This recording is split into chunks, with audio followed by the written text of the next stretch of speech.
자, 오늘 방송 시작하겠습니다. 최근에 유튜브나 언론에서 그리고 어제 특히 제 주변에서 전화가 와서 초전도체에 대해서 여러 가지 이야기 있어서 오늘 주제는 초전도체에 대해서 준비를 했습니다. 그리고 이와 관련된 첨단 과학기술의 환상과 그리고 그게 실현화되는 과정에 대해서 이야기를 하고자 합니다.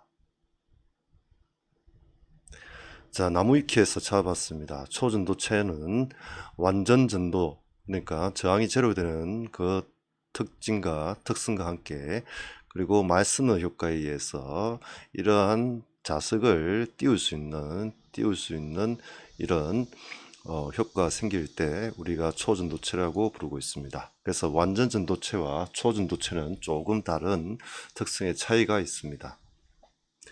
자, 우리가 새로운 물질을 만들 때, 그게 만들어지는 과정을 보게 되면은, 초저온, 초고온, 또는 초고압, 또는 진공 상태, 그리고 아주 큰 전압을 인가했을 때, 보통 우리가 새로운 물질을 만들어내는 연구를 해왔습니다. 그래서, 어떻게 보면은 고전압에 의해서 플라즈마는 우리가 기체체, 고체라고 삼체의 상태를 부르는데, 거기에 포함되지 않는 제4의 물질 상태를 플라즈마라고 하죠. 그래서 플라즈마는 완전히 상용화되었죠. 상용화되고 있고, 그 다음에 이제 나노튜브, 이거는 탄소의 아주 나노 그레이드의 아주 작은 탄소의 어떤 그런 것들이 모여서 집합체가 돼가지고 우리가 평소에 만들지 못하는 그런 물질의 특성을 만들어내는 거죠. 그리고 한 몇 년 전부터 각광받고 있는 그래핀도 어떻게 보면 탄소의 집합체죠. 그래서 이런 부분들이 바뀌면서 벌집 구조의 이 형태가 되면서 우리가 생각지도 못하는 그런 특성을 발휘할 수 있는 물질이 이러한 새로운 물질이 되겠습니다. 그래서 그 물질 중에 하나가 초전도체인데, 이 초전도체는 앞에서 우리가 1908년도에 액체 헬륨으로 우리가 극저온을 만들 수 있는 상태를 우리가 기술을 개발하면서 이러한 연구가 시행이 되었습니다. 즉 원래 저희들이 대학 다닐 때 배웠던 초전도체는 절대온도, 즉 마이너스 273도입니까? 0도 K에서 만들어지는 게 보통 우리가 그때 당시에 초전도체였습니다. 그리고 이게 개발되면서부터 기술 개발로 인해서 과학 기술이죠. 기술과 과학은 좀 틀리죠. 과학의 발전에 의해서 조금씩 온도가 올라갔습니다. 그러다가 이제 우리가 상온, 그러니까 고온 초전도체라 부르는 게 있는데, 이 고온 초전도체도 절대온도 마이너스 273도 C보다, 즉 0도 K보다 더 높은, 보통 우리가 개발했던 게 아마 30K인가 가 될 겁니다. 이 정도 온도에 보다 더 높은 거를 우리가 고온 초전도체라 불렀습니다. 그래서 실제 제가 알기로는 제가 정확하게 찾아보진 않았습니다. 별로 찾아볼 가치도 없는 것 같아서 보통 지금 보면은 지금도 아마 마이너스 한 25도 C 정도는 되어야만 초전도 특성을 보이는 상황까지 기술이 개발된 걸로 제가 알고 있습니다. 그리고 그래서 우리가 고온 초전도체를 본다는 그 얘기는 결국에는 마이너스 한 200도에서 이상이 되었을 때 우리가 고온 초전도체라 부르고, 최근에는 상온 초전도체죠. 상온, 즉 우리 현재의 상온 온도에서 초전도가 발견되었다고 얘기되는 거죠. 그래서 이 부분은 상당히 많은 논란거리가 되고 있는 부분이 됩니다. 근데 제 개인적으로는 이 부분은 실현 가능성이 별로 없다, 이렇게 생각하고 있습니다. 자, 지금까지의 최근이죠. 2015년도부터 올해 3월까지의 초전도에 대한 그 발견, 즉 물질에 대한 특성을 발견했다고 한 부분에 대해서 연구 결과를 보게 되면은 출처는 나무위키가 되겠습니다. 여기 보면은 전부 다 온도가 203도씨 되더라도 마이너스 70도씨죠. 그리고 압력이 90기가파스칼 되고, 쭉 보시면은 온도가 높다고 하더라도 엄청난 압력을 가했을 때 이 초전도 현상이 발견되었다, 이렇게 이야기가 되고 있습니다. 자, 그리고 이제 그래서 이 부분은 이 물질을 만들기 위해서 이 압력을 가했다면은 양산이란지 실제 생산이 되겠죠. 그런 얘기가 아니고 이 온도와 이 조건을 인가했을 때 이 현상이 나온다. 이런 얘기가 되겠습니다. 자, 그래서 단순하게 이렇게 된 상태에서 이렇게 보이더라도 이런 조건들을 제거하고 우리가 쓸 수 있는 실사용 환경을 오면은 그 특성들이 다 없어져 버리는 거죠. 그래서 최근에 미국에서 이 부분이 미국에서도 좀 화두가 되었죠. 그래서 어떻게 보면은 미국에서 올 3월 달에 했던 거를 재탕을 하고 있다. 이렇게도 볼 수 있는 부분이 되겠습니다. 그래서 294도 같으면은 약 상온이죠. 21도죠. 상온에다가 10kg 바의 압력을 인가했을 때 초전도 현상이 발견되었다. 그래서 이 부분이 미국에서도 문제 악유거리가 돼가지고 더 상세하게 이 프로세스에 대해서 설명을 해달라고 했으나 이 디아스라는 이 교수는 아마 거기에 대해서 설명을 하지 않고 물론 자기 남 자신이 있을 수도 있겠죠. 독점권과 해서 특허를 출원했다. 출원 중이다. 이렇게 말할 수 있겠습니다. 자, 그러면은 우리가 초전도체가 되면 어디에 잘 쓸 수 있느냐? 가장 큰 부분은 전력 송전이 될 수 있겠죠. 우리가 전선, 송전. 그래서 우리가 지금 전봇대 고압선을 보게 되면은 상당히 굵은 케이블이 있죠.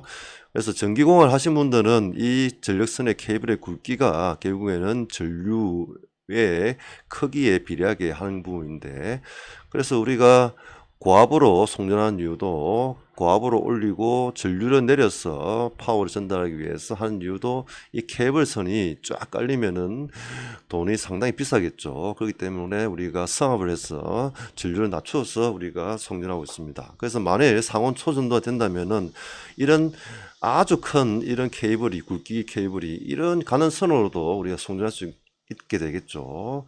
그래서 말이 된다면 상당히 혁신적인 거죠. 그리고 또 한 가지 이제 초전도 풍력 발전기 그리고 뒤에 나오지만은 모터 등이 있습니다.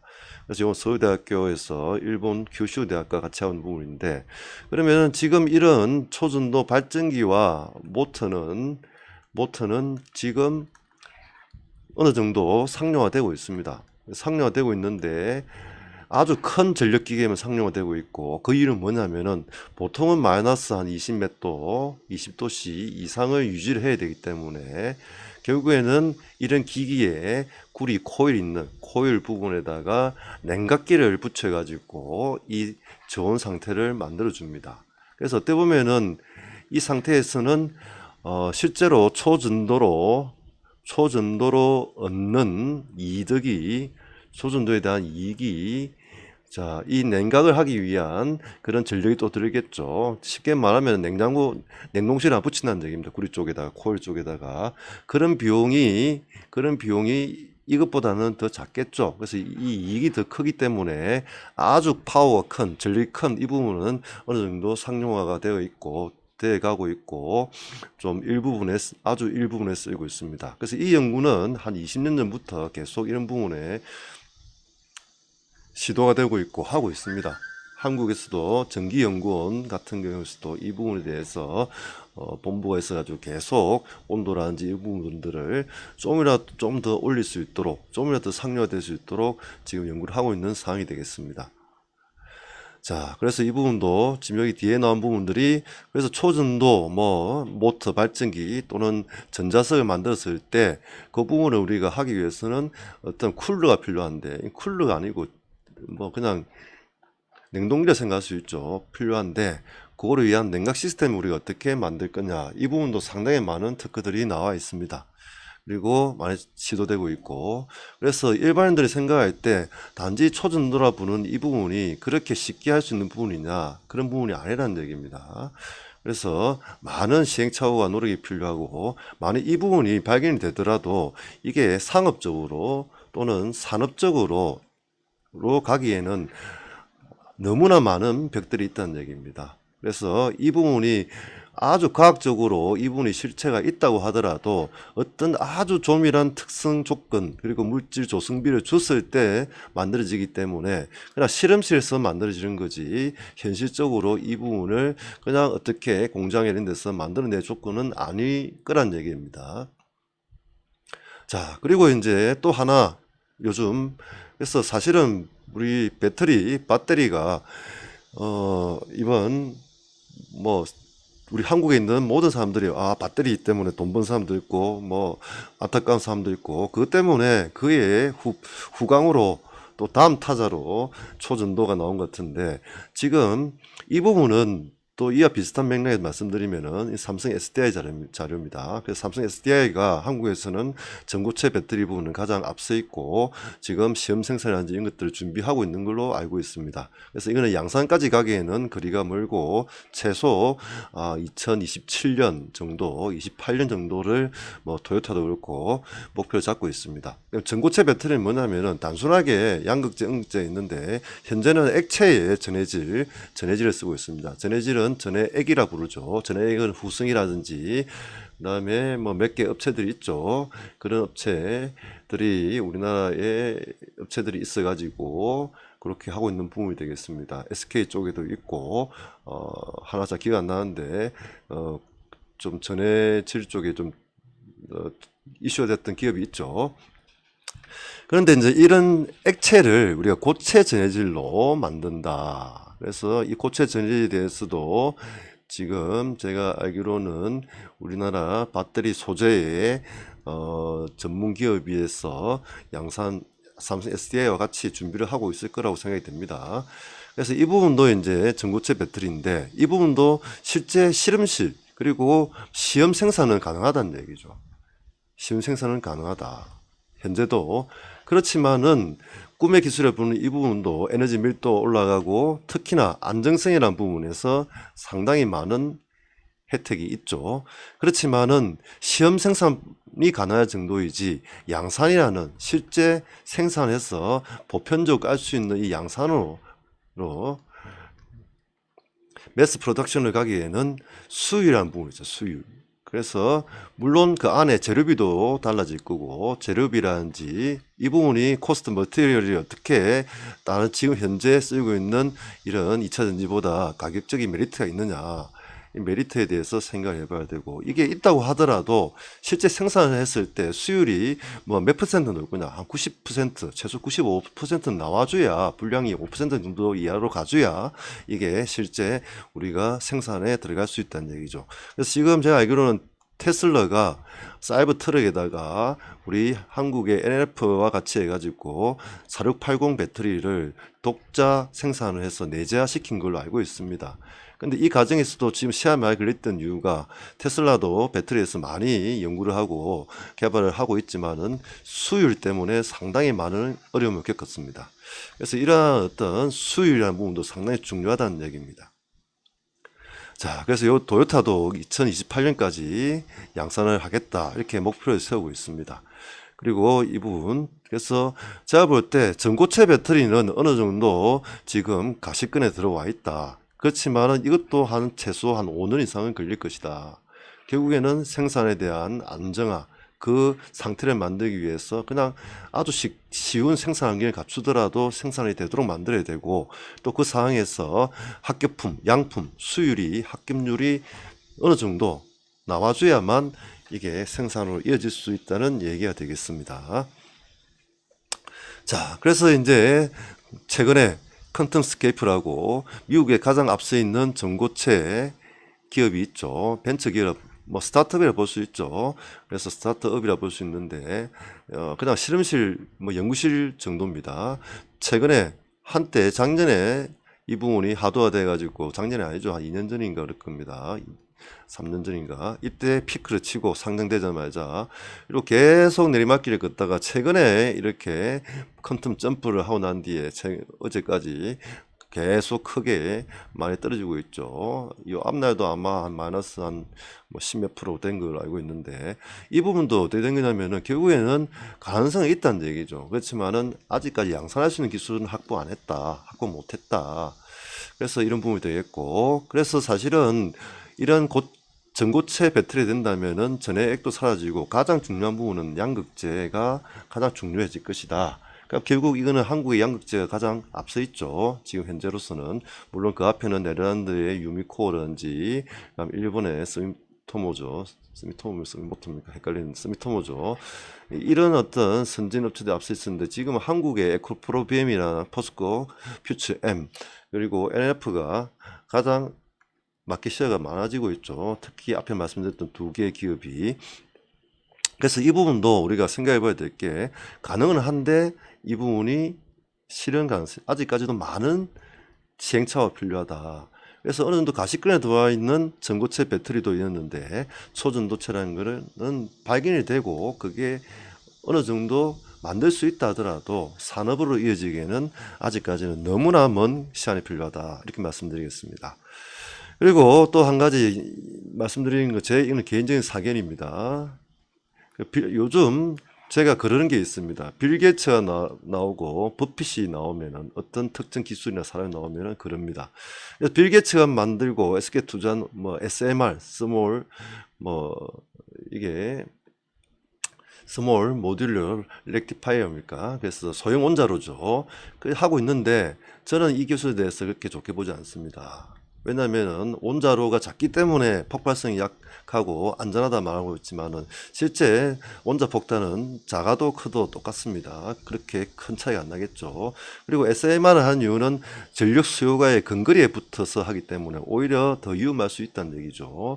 그래서 또 그리고 가장 큰 전제 조건은 뭐냐면은 발전이라는 거는 저는 모터 발전기의 전문가로서 발전이라는 것은 대형으로 해줘야만 대형 발전을 해줘야만 이 발전 원가가 나옵니다. 이 발전 원가가 나오는데 지금 SMR을 아마 여러분 찾아보시고 하면은 찾아서 보시면은 발전 단가가 대형하고는 상당히 많이 차이 납니다. 그래서 이게 아무리 그렇게 이야기를 하더라도 제가 볼 때는 실현화가 별로 안 될 것이다. 저는 그렇게 개인적으로 생각하고 있습니다.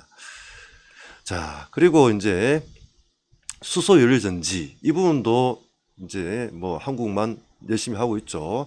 근데 이 부분도 여러 가지의 이야기가 많이 나오고 있습니다. 그래서 이런 부분도 여러분들이 뭐 무작정 수소 연료 전지를 한다 하더라도 그렇게 많이 안 깔리는 이유가 지금 여기 보시면은 이런 부분이 있다는 얘기죠. 차에 들어간 게 아니라 그냥 스태틱한 우리 발전소로 수소 발전소 좀 몇 개 많이 세웠죠. 부산도 있고 전국에 많습니다. 근데 여기에 70%가 가동 중단됐다는 얘기는 나오고 있습니다. 무슨 얘기냐면은 100만 원을 들여서 발전소를 지었는데 수소의 계직이라든지 멤브레이라든지 이런 부분들이 어느 정도 발전을 하고 나면은 수리를 하는 메인트런스를 하는 비용이 상당히 비싸는 얘기죠. 한 3, 40만 원. 이건 정확한 얘기는 아닙니다. 그래서 이런 부분들이 너무 비싸기 때문에 이게 정말 현실적이냐, 정말 발전기로서 발전 수단으로서 효용성이 있느냐에 대한 부분도 생각해 봐야 된다는 얘기를 드리고 싶습니다.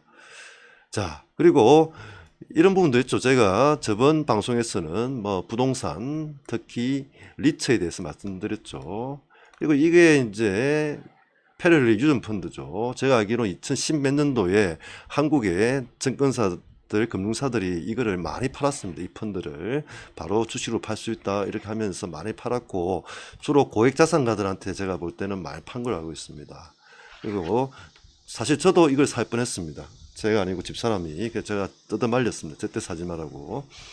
결국 그때 뭐 이 방송에서 말을 할 수 없습니다. 더 뒤에 백그라운드 더 중요한데 그 부분은 제가 말씀드리기 어렵고 이런 경우는 하지 마시라는 얘기입니다. 이게 좋다면은 이게 만약에 기름이 자꾸 나오고 이게 생산 재산성이 있다면은 여러분들한테 여러분 서민들 우리 개인들한테 이 부분을 굳이 펀드로 쪼개서 팔지 않는다는 얘기입니다. 이거 쪼개 가지고 이 큰 이 유전 개발을 했는데 요걸 하나씩 니도 주식을 줄게 요 지분을 줄게 해라 하지 않는다는 얘기입니다. 그래서 이거 완전히 진짜 개박살이 났죠. 그래서 아마 제가 알기로는 의사들 이런 시간은 바쁘고 없고 바쁜 고액자산가들 많이 틀린 거로 저는 알고 있습니다. 그래서 이런 부분들이 여러분들이 특히 퇴직이 다가오고 나이 드신 분들은 이런 부분에 대해서는 결코 돈 버는데 돈이 되는 거는 우리한테 안 온다는 얘기입니다. 정보가. 그리고 길 가다 보면은 밖에 뭐 몇억 원대 아파트 마지막 분양 기회 이런 거 절대 사지 마십시오. 이런 걸 누가 마지막 기회를 여러분한테 프레카드까지 붙여서 여러분한테 홍보를 하겠습니까? 제가 방송 시간 지키기 위해서 말이 좀 빨라지고 있습니다.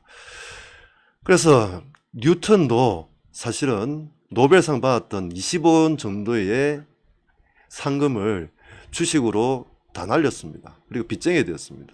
왜냐하면 남의 기업이라고 영국에 이때 튤립 강풍가 있었죠. 요때 사서 많이 먹었습니다. 나왔는데 계속 올라가서 들어갔다가 박살이 나버렸죠. 그래서 뉴턴이 했던 말이 있습니다. 내가 천재로서 천체의 움직임은 정확하게 계산할 수 있는데 인간의 감기는 계산할 수가 없었다. 이 말을 한번 되새겨 봐야 되겠습니다. 특히 지금과 같이 실무 경기가 그렇게 좋지를 않고, 그리고 우리가 산업이라는 게 한번 붐이 일어나면 또 끊깁니다. 왜냐하면 그때 너무 많은 생산을 하고 그때 많은 버블이 끼었다는 얘기죠. 이거는 버블이라는 말 할 수 없지만 원래 사이클에 그렇게 돼 있죠. 반도체도 늘 사이클에 그리고 모든 게 그렇습니다. 집도 많이 지으면은 실제 올랐다가 집이 너무 많아서 세택에 그치고 또 다시 상승하고 이런 식으로 그치기 때문에 지금 모두 다가 너무나 지금 초전도체를 이야기를 꺼냈지만은 집단 감기가 있다는 얘기입니다. 자, 그래서 이제 사실은 저도 이 뉴스를 보면서 버핏이 틀렸다 맞다 생각했는데, 버핏이 현금화를 올해 초에 상당히 많이 시켰습니다. 그래서 여기에 쉽게 돈 벌 시에 끝났다. 경고한 버핏. 이렇게 나오죠. 결국은 무슨 얘기냐면 지금 금리도 올라가고, 그다음에 인구는 세계적으로 줄고 있고, 그 다음에 지금 코로나 때문에 생겼던 그런 어떤 그 긴축과 팽창이 지금 이렇게 와닿아 있고, 미국의 그 부채가 지금 엄청나죠. 부채와, 그리고 그렇게 많이 찍어낸 달러가 너무나 많죠. 달러가.